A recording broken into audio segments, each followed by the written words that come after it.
ಹಾಗೆ ನಿಮಗೆ ಮತ್ತು ಅಮ್ಮನಿಗೆ ನಾನೇನು ಕೊಡ್ತಾ ಇಲ್ಲಮ್ಮ. ಯಾಕೆಂದರೆ ನಾವು ನಿಮ್ಗಳಿಗೆ ಏನು ಕೊಟ್ಟರು ಕಡಿಮೆನೆ.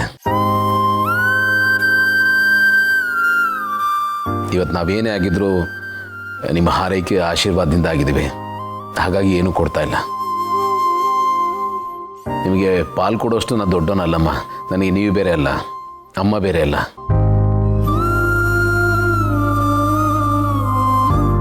ಅದಕ್ಕೆ ಕೊನೆ ತನಕ ನಿಮ್ಮನ್ನು ಜೋಪಾನಾಗಿ ನೋಡ್ಕೋತೀನಿ. ನಾನಷ್ಟೇ ಇಲ್ಲ, ನನಗೆ ಹುಟ್ಟೋ ಮಗು ಕೂಡ ನಿಮ್ಮನ್ನು ಕಡೆಯವರೆಗೂ ಜೋಪಾನಾಗಿ ನೋಡ್ಕೊಳ್ಳುತ್ತೆ ಅನ್ನೋ ಭರವಸೆ ಕೊಡ್ತೀನಿ. ನಾವೆಲ್ಲರೂ ಒಟ್ಟಾಗಿ ನಿಮ್ಮ ಸೇವೆ ಮಾಡ್ತೀವಿ. ಆ ಮಾತು ಕೊಡ್ತೀನಮ್ಮ. ಓಕೆ ಅಲ್ವಾ? ಗೌತಮ್, ಸರಿ ಸರ್. ಈಗ ನಾವೇನು ಡಿಸ್ಕಸ್ ಮಾಡಿದ್ವಲ್ಲ ಅದ್ರ ಪ್ರಕಾರ ರೆಡಿ ಮಾಡಿಬಿಡಿ. ಆದಷ್ಟು ಬೇಗ ರಿಜಿಸ್ಟರ್ ಮಾಡಿಸ್ಬಿಡೋಣ. ಸರಿ ಸರ್. ಓಕೆ, ನೀವು ಹೇಳಿದಾಗೆ ಎಲ್ಲ ರೆಡಿ ಮಾಡಿಬಿಟ್ಟು ನಿಮ್ಗೆ ಇನ್ಫಾರ್ಮ್ ಮಾಡ್ತೀವಿ. ಓಕೆ, ನಾವಿನ್ನು ಬರ್ತೀವಿ. ಆಗಲಿ. ದೊಡ್ಡ ಜವಾಬ್ದಾರಿ ಕಳೀತು. ನೆಮ್ಮದಿಯಾಗಿರ್ತೀನಿ. ಯಾರು ಹೇಳಿದ್ದು? ಅಸಲಿ ಟೆನ್ಷನ್ ಈಗ ಶುರು. ಬೆಂಕಿ ಬೆಂಕಿ ಬೀಳುತ್ತೆ ಮನೆಗೀಗ.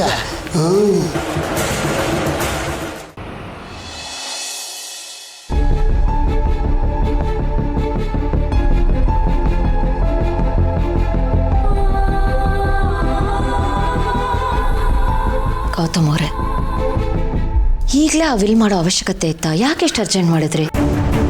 ಅದ್ರ ಹಿಂದೆ ಇರೋ ಲಾಜಿಕ್ಕು, ಕಾರಣ, ಸೆಂಟಿಮೆಂಟ್ ಏನು ಅಂತ ನಾನು ಹೇಳಿದ್ದೀನಲ್ವಾ? ಮತ್ತೆ ಅದನ್ನೇ ಪ್ರಶ್ನೆ ಮಾಡ್ತಾ ಇದ್ರಲ್ಲ. ಏನೋ ಗೊತ್ತಿಲ್ಲ, ಈ ವಿಲ್ ಬರೆಯೋದು, ಆಸ್ತಿ ಹಂಚೋದು ಇದೆಲ್ಲ ನೋಡ್ತಿದ್ರೆ ನಮ್ಗಳ ಮಧ್ಯೆ ಗೋಡೆ ಕಟ್ಕೋತಿದ್ದೀವಿ ಅಂತ ಅನ್ನಿಸ್ತಿದೆ. ಅದನ್ನು ಗೋಡೆ ಅಂತ ಯಾಕೆ ಅನ್ಕೋತೀರಾ? ಸೇತುವೆ ಅನ್ಕೊಳ್ಳಿ. ಅದೇಗಾಗುತ್ತೆ? ಯಾಕಾಗಲ್ಲ? ನಾವು ಯಾವುದನ್ನು ಇಲ್ಲಿ ಡಿವೈಡ್ ಮಾಡ್ತಾ ಇಲ್ಲ. ಎಲ್ಲರೂ ಸೆಕ್ಯೂರಿಟಿಗೋಸ್ಕರ ಅವ್ರಿಗೆ ಏನೇನು ಬೇಕೋ ಅದನ್ನು ಕೊಡ್ತಾ ಇದ್ದೀವಿ ಅಷ್ಟೇ. ನೀವು ಯಾಕೆ ಅದನ್ನು ನೆಗೆಟಿವ್ ಆಗಿ ತಗೋತಾ ಇದ್ದೀರಾ? ನೀವು ಅಂತಲ್ಲ, ಎಲ್ಲರೂ ಹಾಗೆ ತಪ್ಪಾಗಿ ತಗೋತಾರೆ. ನನ್ನ ಪ್ರಕಾರ ಅದು ತಪ್ಪು. ಈ ಕಾಗದ ಪತ್ರ ಇದನ್ನೆಲ್ಲ ನೀಟಾಗಿ ಮಾಡಿಟ್ಬಿಡ್ಬೇಕು. ಯಾಕೆ ಗೊತ್ತಾ? ಆಸ್ತಿ, ದುಡ್ಡು ಇದೆಲ್ಲ ಒಂಥರ ವಿಷಯ ಇದ್ದಾಗ ಎಂಥ ಸಂಬಂಧನೂ ಹಾಳು ಮಾಡಿಬಿಡುತ್ತೆ. ಆಸ್ತಿಗೋಸ್ಕರ, ದುಡ್ಡುಗೋಸ್ಕರ ಒಂದೇ ರಕ್ತ ಹಂಚ್ಕೊಂಡು ಹುಟ್ಟಿದವರು ರಕ್ತ ಹರಿಸ್ತಾರೆ, ದ್ವೇಷ ಮಾಡ್ತಾರೆ, ಹಾಗೆ ಸಾಧಿಸ್ತಾರೆ. ಅದಕ್ಕೆ ಎಲ್ಲ ಚೆನ್ನಾಗಿರುವಾಗಲೇ ಯಾರ್ಯಾರಿಗೆ ಏನೇನು ಬೇಕೋ ಅದನ್ನು ಮಾಡಿಟ್ಬಿಡ್ಬೇಕು. ಹಾಗಂತ ಅವರು ಬೇರೆ ಆಗಲಿ ಅಂತಲ್ಲ.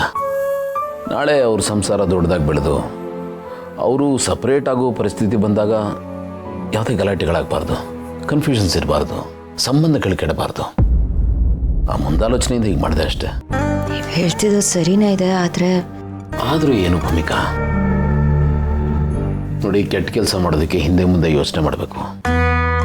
ಒಳ್ಳೆ ಕೆಲಸಕ್ಕೆ ಅದು ಅನ್ಸಿದ ತಕ್ಷಣ ಮಾಡಿಬಿಡ್ಬೇಕು. ಮೀನಾಮೇಷ ಎಣಿಸ್ತಾ ಕೂತ್ಕೋಬಾರ್ದು. ಯಾಕೆಂದರೆ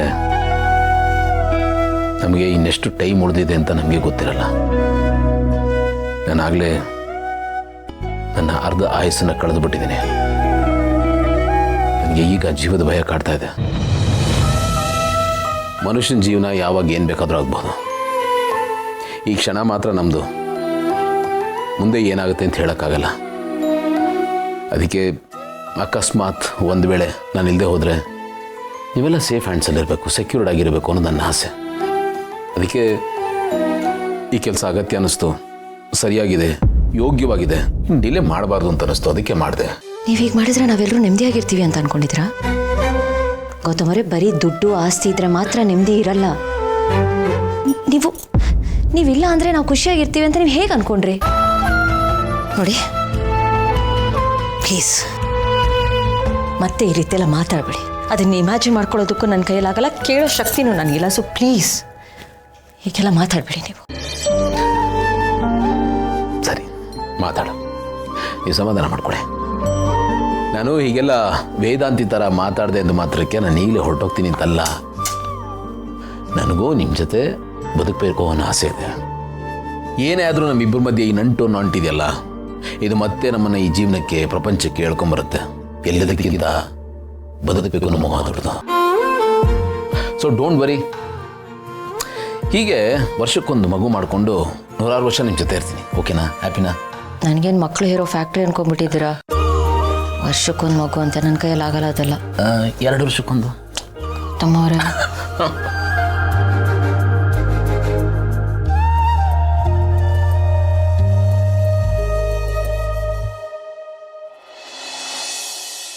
ಏನ್ ಜೀವ ಹೀಗೆ ಮಾತಾಡ್ತಾ ಇದ್ದೀಯ ನೀನು?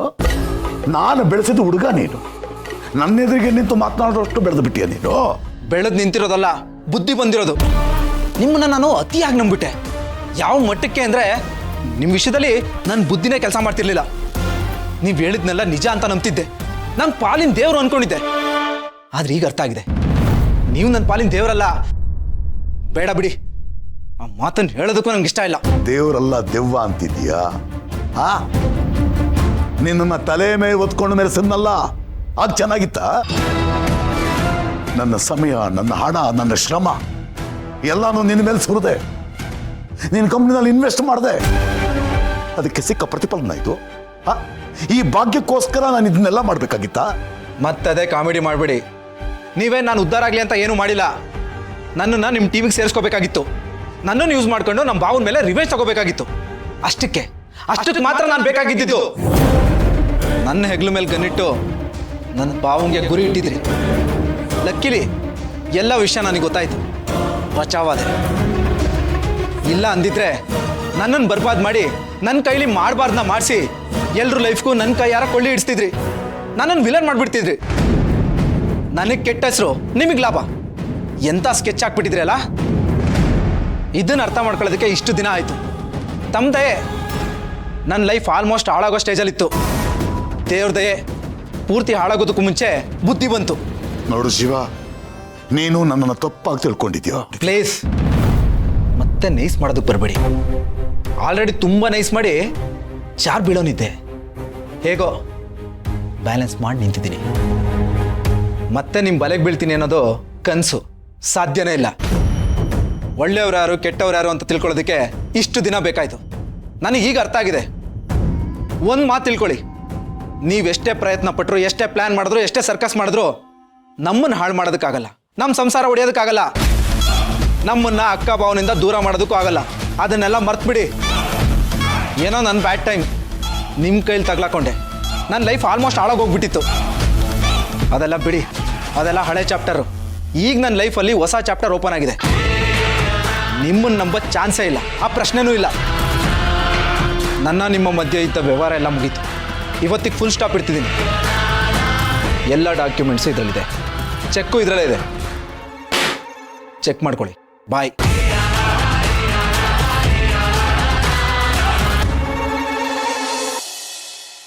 ನಾವೇನು ಅಂದ್ಕೊಂಡ್ರೆ ಇನ್ನೇನು ಆಗೋಯ್ತಲ್ಲ. ನಿನ್ನ ಮಗ ಗೌತಮ್ ದಿವಾನ ಏನೋ ಮಾಡ್ತಾನೆ ಅಂದ್ಕೊಂಡ್ರೆ ಇನ್ನೇನೋ ಮಾಡ್ಬಿಟ್ಟಲ್ಲ. ಇನ್ನೇನೋ ಮಾಡಿಲ್ಲ ಮಾಂಸವನು, ನಮ್ಮಂತ ನಂಬಕಸ್ತ್ರ ಕತ್ತು ಕೊಯ್ದ ಅಷ್ಟೇನೆ. ನಮ್ಮ ಪಾಲಿಗೆ ಏನು ಬರುತ್ತೋ ಅದನ್ನು ತಗೊಂಡು ನೆಮ್ಮದಿಯಾಗಿ ಇರೋಣ ಅಂತ ಎಷ್ಟೆಲ್ಲ ಆಸೆ ಕಂಡಿದ್ದೆ ನಾನು. ಎಲ್ಲದನ್ನು ಮಣ್ಣುಪಾಲು ಮಾಡಾಕ್ಬಿಟ್ಟ. ದ ಗ್ರೇಟ್ ದಿವಾನ್ ಫ್ಯಾಮಿಲಿ ಎಲ್ಲ ಒಟ್ಟಿಗೆ ಇರಬೇಕು ಅಂತ ಸೆಂಟಿಮೆಂಟಲ್ ಆಗಿ ಇಷ್ಟು ಭಾಷಣ ಕೊಯ್ದು ಡಿವೈಡ್ ಆಗ್ಬೇಕಾಗಿರೋ ನಾವು ಒಟ್ಟಿಗೆ ಇರಿಸಿ ಓಸಲಾಗಿ ಬಾಯಿ ಮಣ್ಣಾಕ್ಬಿಟ್ನಲ್ಲ. ಹಣೆ ಬರೋದ್ ಮೇಲೆ ಬರೆ ಎಳ್ದಿದ್ದಾನೆ. ಇದು ಒಂದು ಜನ್ಮ ನೆನ್ಸ್ಕೊಂಡ್ರೆ ಮೈ ಉರಿತಾ ಇದೆ ನನಗೆ. ಹೌದು ಕಣೋ ನಿಮಯ್ಯ, ಒಗ್ಗಟ್ಟು ಅಂದ್ಕೊಂಡು ನಮ್ಮನ್ನ ಇಕ್ಕಟ್ಟಿಗೆ ಸಿಕ್ಕಾಕ್ಬಿಟ್ನಲ್ಲ. ಕೊನೆಗೂ ನಮ್ಮ ಬ್ಯಾಡ್ ಲಕ್ ಕಂಟಿನ್ಯೂ ಆಗೋಯ್ತಲ್ಲ ಮಾಮ್. ಕೈಗೆ ಬಂದಿದ್ದು ಬಾಯಿಗೆ ಬರ್ಲಿಲ್ವಲ್ಲ. ಮನುಷ್ಯ ಆಗಿ ಹುಟ್ಟಿದ ಮೇಲೆ ಬೇಕಾಗಿದ್ದನ್ನು ಪಡ್ಕೊಳಕ್ ಆಗಿಲ್ಲ ಅಂದ್ರೆ ನಮ್ದು ಒಂದು ಜನ್ಮ ಲೈಫ್ ಇದು. ಲೂಸರ್ಸ್, ಲಡಿ ಲೂಸರ್ಸ್ ನಾವುಗಳು. ಹೌದು ಕಣೋ ನಿಮಯ್ಯ, ಎಲ್ರಿಗೊಂದು ಮನೆ ಕೊಟ್ಟ, ಒಂದು ಪೊಸಿಷನ್ ಕೊಟ್ಟ, ಸ್ವಲ್ಪ ಕಾಸು ಕೊಟ್ಟ, ಭಿಕ್ಷುಕರಿಗೆ ಕೊಟ್ಟಾಗೆ. ಆಮೇಲೆ ನಿಮ್ಗೆ ತೆಪ್ಪಗಿರಿ ಅಂತೇಳಿ ನಮ್ಮ ಮೂಗಿಗೆ ತುಪ್ಪ ಸವರಿ ನಮ್ಮನ್ನ ನಾವೇ ನೆಕ್ಕೊಳಗ್ ಮಾಡ್ಬಿಟ್ಟಲ್ಲ ನಿನ್ನ ಅಣ್ಣ. ಅದೇ ನನಗೂ ಉರಿತಾ ಇರೋದು. ಒಂದಲ್ಲ ಎರಡಲ್ಲ, ಎಷ್ಟು ಸಾವಿರಾರು ಕೋಟಿ ಆಸ್ತಿ ಇದೆ ನಮ್ಮ ಹತ್ರ. ಅದ್ರಲ್ಲಿ ಯಾವುದೋ ಒಂದು ತುಂಡನ್ನ ತಗೊಳ್ಳೈತ ಬಿಸಾಕಿದ್ರು 100 ಕೋಟಿ ಬೆಲೆ ಬಾಳುತ್ತೆ. ಅದನ್ನ ತಗೊಂಡು ನೆಮ್ಮದಿಯಾಗಿ ಇಂಡಿಪೆಂಡೆನ್ಸ್ ಸೆಲೆಬ್ರೇಟ್ ಮಾಡೋಣ ಅನ್ಕೊಂಡ್ರೆ ಪುಡಿ ಕಾಸು ಕೊಡ್ತಾನ ನಮ್ಗೆ ಮನೆ ಅದು ಇದು ಜುಜುಬಿ ಅಂತ. ಭಿಕ್ಷುಕರ ತರ ಬದುಕ್ತಾ ಇದೀವಿ ನಾವು. ನಮ್ಗಿಂತ ಬೀದಿಲೋಗ ಭಿಕ್ಷುಕರ ಎಷ್ಟೋ ವಾಸಿ. ಜೈ, ಯಾಕೆ ಇಷ್ಟೊಂದು ಕೂಗಾಡ್ತಾ ಇದೆಯಾ? Calm down. ಯಾರಾದ್ರೂ ಕೇಳಿಸ್ಕೊಂಡ್ರೆ ಕಷ್ಟ ಕಣೋ. ಕೇಳಿಸ್ಕೊಳ್ಳಿ ಬಿಡು ಮಾಮ್, ಕೇಳಿಸ್ಕೊಳ್ಳಿ. ಯಾವನೇನ್ ಮಾಡ್ಕೊತಾನೆ? ಇಷ್ಟು ವರ್ಷ ಮೇಂಟೈನ್ ಮಾಡ್ಕೊಂಡ್ ಬಂದಿದ್ದು ಗುಡ್ ವಿಲ್ಗೆ ಬಿತ್ತು ಮಣ್ಣು ಅಲ್ಲಿ. ಇನ್ನು ಒಳ್ಳೆ ಅನ್ಸ್ಕೊಂಡು ಏನ್ ಸಾಧಿಸ್ಬೇಕಾಗಿದೆ? ಸಾಧಿಸಲಿಕ್ಕೆ ಇಷ್ಟು ದಿನ ಸಿಕ್ಕಿದ್ ನಮ್ಗೇನು ಚಿಪ್ಪು. ಎಷ್ಟು ಮಾಡಿದ್ರು ಅಷ್ಟೇ ಮಾಮ್, ಇಲ್ಲಿ ಏನೂ ಸಿಗಲ್ಲ. ಕೇಳಿಸ್ಕೊಳ್ಳಿ, ಕೇಳಿಸ್ಕೊಳ್ಳೋದು ಯಾವನ್ ಏನ್ ಮಾಡ್ತಾನೆ ನಾನು ನೋಡ್ತೀನಿ. ನೋಡ್ದೆ ತಾನೆ ನೀನು ಏನ್ ಮಾಡ್ದ ಅವನು ಅಂತ? Company shares, company property, personal property ಎಲ್ಲ ಅದನ್ನು ಅವ್ನು ಮಾಡಿ ಯಾರ ಹೆಸರಿಗೆ? ಆ ಮಗು ಹೆಸರಿಗೆ. ಹಂಗಂದ್ರೆ ಕಣ್ಮುಂದೆ ಇರೋರು ನಾವೇನು ಲೆಕ್ಕಕ್ಕಿಲ್ವಾ? ನಾವು ಏನ್ ಅನ್ಕೊಂಡಿದ್ದ ನಮ್ಮನ್ನ ಅವನು? ಇಷ್ಟು ವರ್ಷ ಜೊತೆಲಿ ಅಣ್ಣ ತಮ್ಮ ಅಂದ್ರು ಅಮ್ಮ ಅಂತ ಬದುಕಿರೋ ನಮ್ಗೆ ತಲೆ ಮೇಲೆ ಟವಲ್ ಹಾಕಿ ಇನ್ನು ಭೂಮಿಗೆ ಬರ್ದಿರೋ ಆ ಮಗುಗೆ ರೆಡ್ ಕಾರ್ಪೆಟ್ ಹಾಸ್ಕೊಂಡು ಕಾಯ್ತಾ ಇದ್ದಾನೆ. ಹೇಳು ಮಾಮ್, ಇನ್ನು ಹುಟ್ಟುದ್ಯಾರೋ ಆ ಮಗುಗೆ ಎಷ್ಟು ಬಿಲ್ಡಪ್ ಬೇಕಾ ಹೇಳು? ಯಾವುದೇ ಕಾರಣಕ್ಕೂ ಆಸ್ತಿ ಆ ಮಗು ಹೆಸರಿಗೆ ಹೋಗ್ಬಾರ್ದು. ಆಸ್ತಿ ಇರ್ಲಿ, ಆ ಮಗು ಈ ಭೂಮಿಗೆ ಬರಬಾರ್ದು. ಆ ಮಗು ಬದುಕಿರ್ಬಾರ್ದು. ಒಂದು ವೇಳೆ ಆಗೇನಾದ್ರೂ ಆಯ್ತು ಅಂದ್ರೆ ಜೀವನ ಪೂರ್ತಿ ಅವನು ಹಾಕೋ ಬಿಸ್ಕೆಟ್ ಅನ್ನ ತಿನ್ಕೊಂಡು ಅವ್ನು ಬೂಟ್ ತೆಕ್ಕೊಂಡು ನಾವು ಹೀಗೆ ಬಿದ್ದಿರ್ಬೇಕಾಗುತ್ತೆ. ನೋ, ಹಾಗಾಗದ್ ನಾ ಖಂಡಿತ ಬಿಡೋದಿಲ್ಲ. ಆ ಮಗು ಎಲಿಮಿನೇಟ್ ಆಗ್ಲೇಬೇಕು. ನೀನೇನು ಯೋಚನೆ ಮಾಡಬೇಡ ಜೈ, ನಾನಿನ್ನೂ ಬದುಕಿದ್ದೀನಿ. ನನ್ನ ಕಣ್ಮುಂದೆನೆ ನನ್ನ ಮಕ್ಕಳಿಗೆ ಅನ್ಯಾಯ ಆಗೋದಕ್ಕೆ ನಾನು ಬಿಡೋದಿಲ್ಲ. ಆ ಮಗುಗೊಂದು ವ್ಯವಸ್ಥೆ ನಾನು ಮಾಡ್ತೀನಿ. ನಿಮಗೆಲ್ಲ ನ್ಯಾಯವಾಗಿ ಏನು ಸಿಗಬೇಕೋ ಅದು ಸಿಗೋ ಥರ ನಾನು ಮಾಡ್ತೀನಿ. ನೀನೇನು ಯೋಚನೆ ಮಾಡಬೇಡ. ಆ ಮಗು ಖಂಡಿತವಾಗ್ಲೂ ಸಾಯತ್ತೆ. ಅದನ್ನು ತಪ್ಪಿಸೋದಕ್ಕೆ ಯಾರಿಂದನೂ ಸಾಧ್ಯ ಇಲ್ಲ.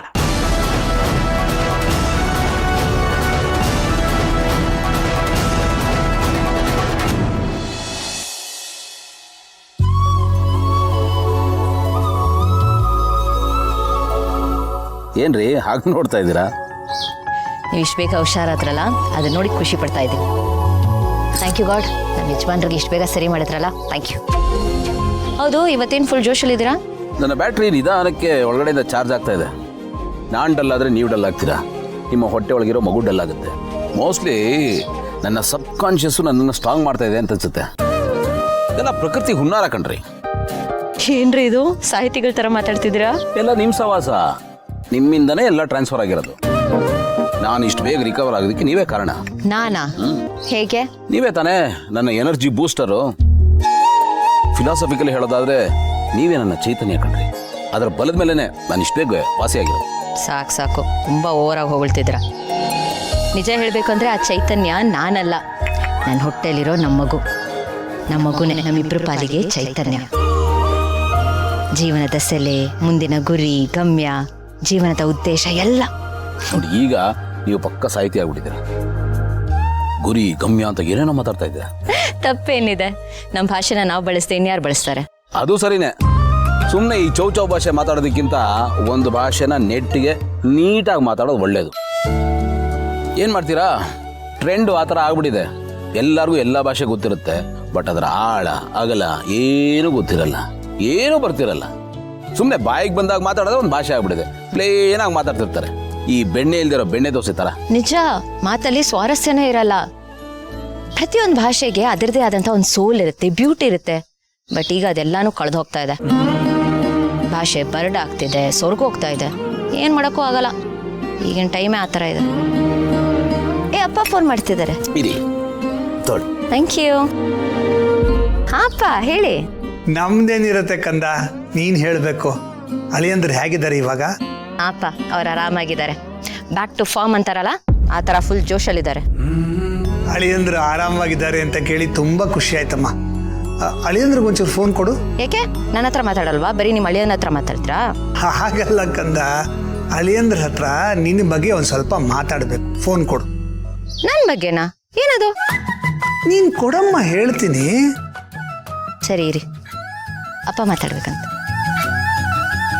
ಹಾಂ ಮಾವ ಹೇಳಿ. ಅಳಿಯಂದ್ರೆ ನೀವು ಆರಾಮವಾಗಿದ್ದೀರಾ ಅಂತ ಕೇಳಿ ಭಾಳ ಖುಷಿ ಆಯಿತು. ಆಮೇಲೆ ನೀವು ಮನೇಲೇ ಇರ್ತೀರಲ್ವಾ, ನಿಮ್ಮ ಹತ್ರ ಸ್ವಲ್ಪ ಮಾತಾಡೋದಿದೆ. ಫೋನಲ್ಲಿ ಮಾತಾಡೋದಲ್ಲ, ಅಲ್ಲಿಗೆ ಬಂದು ಮಾತಾಡಬೇಕು. ಏನು ವಿಷಯ ಮಾವ, ಏನಾಯ್ತು? ಗಾಬರಿ ಆಗೋವಂಥದ್ದು ಏನಿಲ್ಲ ಅಳಿಯಂದ್ರೆ, ನಾವೇ ನಿಮ್ಮ ಮನೆಗೆ ಬಂದು ನಿಮ್ಮ ಹತ್ರ ವಿಷಯ ಮಾತಾಡಬೇಕು ಅಂತ ಇದ್ದೀವಿ. ಅದು ಫೋನಲ್ಲಿ ಮಾತಾಡೋದಲ್ಲ, ಅಲ್ಲಿಗೆ ಬಂದರೆ ನಿಮ್ಮನ್ನು ನೋಡ್ದಂಗೂ ಆಗತ್ತೆ, ಮಾತಾಡ್ದಂಗೂ ಆಗತ್ತೆ. ಅದಕ್ಕೆ ಕೇಳಿದೆ. ಇದಕ್ಕೆ ಪರ್ಮಿಷನ್ ಎಲ್ಲ ಕೇಳ್ತಿರಲ್ಲ, ನೀವು ಯಾವಾಗ ಬೇಕಾದರೂ ಬರ್ಬೋದು. ಅದು ನಿಮಗೆ ಹಲವಾರು ಒತ್ತಡಗಳಿರುತ್ತಲ್ವಾ, ಅದಕ್ಕೆ ಕೇಳ್ಕೊಂಡೆ. ಸರಿ ಹೇಳಿ ಅಂದರೆ ನಾವು ಅಲ್ಲಿಗೆ ಬಂದು ಮಾತಾಡ್ತೀವಿ. ಆಯ್ತು ಮಾವ, ಬನ್ನಿ. ಏನಂತೆ? ಮನೆಗೆ ಬರ್ತಾರಂತೆ, ಮನೆಗೆ ಬಂದೇ ಮಾತಾಡ್ತೀನಿ ಅಂತ ಹೇಳಿದ್ರು. ಅದನ್ನ ನನಗೆ ಹೇಳ್ಬೋದಾಗಿತ್ತು.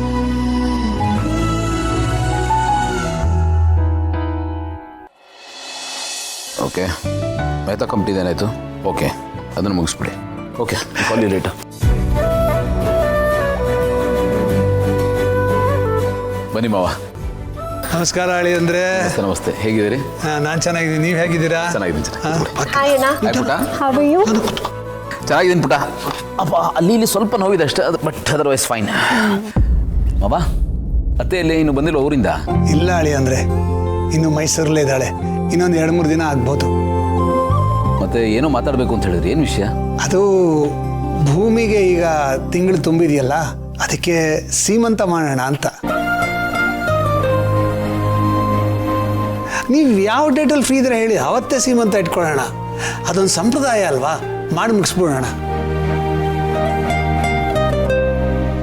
ಯಾಕೆ ಕಳಿದ್ರೆ ಏನು ಯೋಚನೆ ಮಾಡ್ತಾ ಇದ್ದೀರಾ? ಸೀಮಂತ ಮಾಡೋದು ಬೇಡ ಅಂತ ಅನಿಸ್ತಾ ಇದೆ.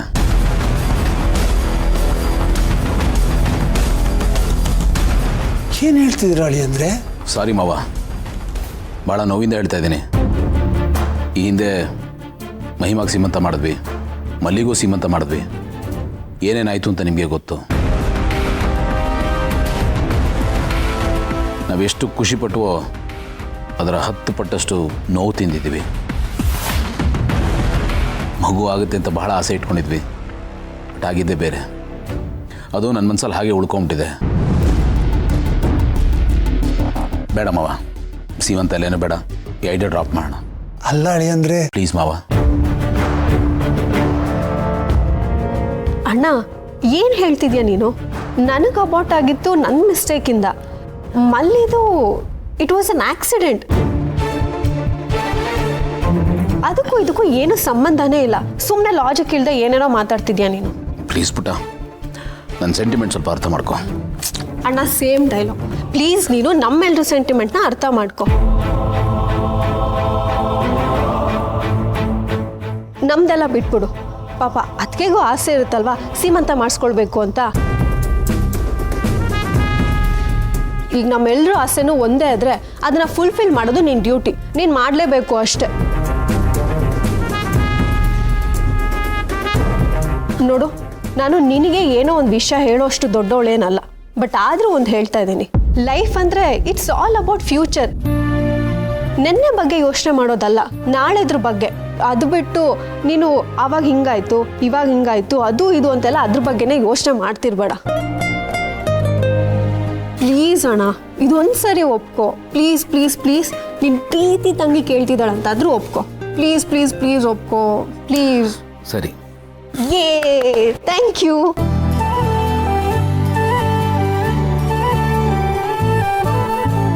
ಸೀಮಂತ ಮಾಡೋಣ ಮಾವ. ಥ್ಯಾಂಕ್ ಯು ಅಳಿ ಅಂದರೆ.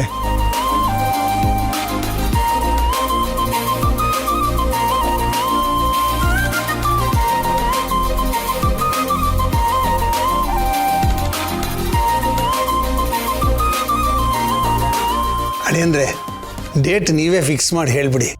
ಹಾಂ ಮಾವ, ಅಮ್ಮ ಮತ್ತು ಅಜ್ಜಿ ಎಲ್ಲ ಹೊರಗಡೆ ಹೋಗಿದ್ದಾರೆ. ಅವ್ರು ಬರಲಿ, ಅವ್ರನ್ನ ಮಾತು ಕೇಳ್ಬಿಟ್ಟು ನಾನು ಡೇಟ್ ಹೇಳ್ತೀನಿ.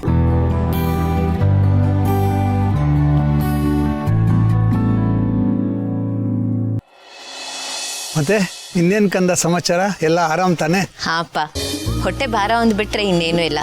ಎಲ್ಲ ಅದ್ರ ಪಾಡೆ ಅದು ನಡ್ಕೊಂಡು ಹೋಗ್ತಾ ಇದೆ. ನನಗಂತೂ ತುಂಬಾನೇ ಖುಷಿ ಇದೆ.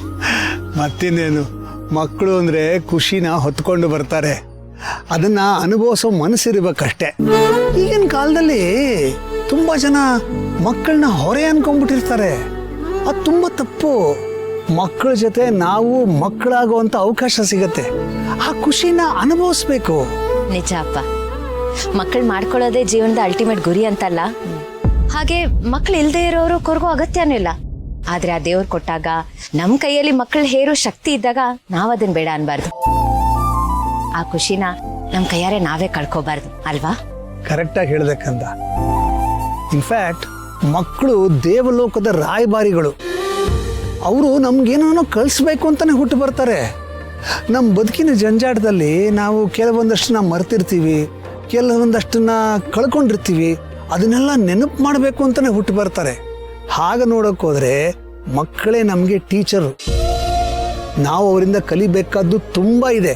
ಸಾಧ್ಯವಾದಷ್ಟು ಮಕ್ಕಳ ಥರನೇ ಇದ್ಬಿಡ್ಬೇಕು ನಾವು. ಹಾ ಅಪ್ಪ, ಆದ್ರೆ ಬೇಜಾರಿನ ವಿಷಯ ಏನ್ ಗೊತ್ತಪ್ಪ, ಆ ಮಕ್ಕಳು ಬೆಳೆದು ದೊಡ್ಡವರಾಗಿ ನಮ್ಮ ತರಾನೇ ಆಗ್ಬಿಡ್ತಾರೆ. ಎಂತ ಟ್ರಾಜಿಡಿ ಅಲ್ವಾ ಅದು? ನಿಜ, ಏನು ಮಾಡೋಕ್ಕಾಗೋದಿಲ್ಲ.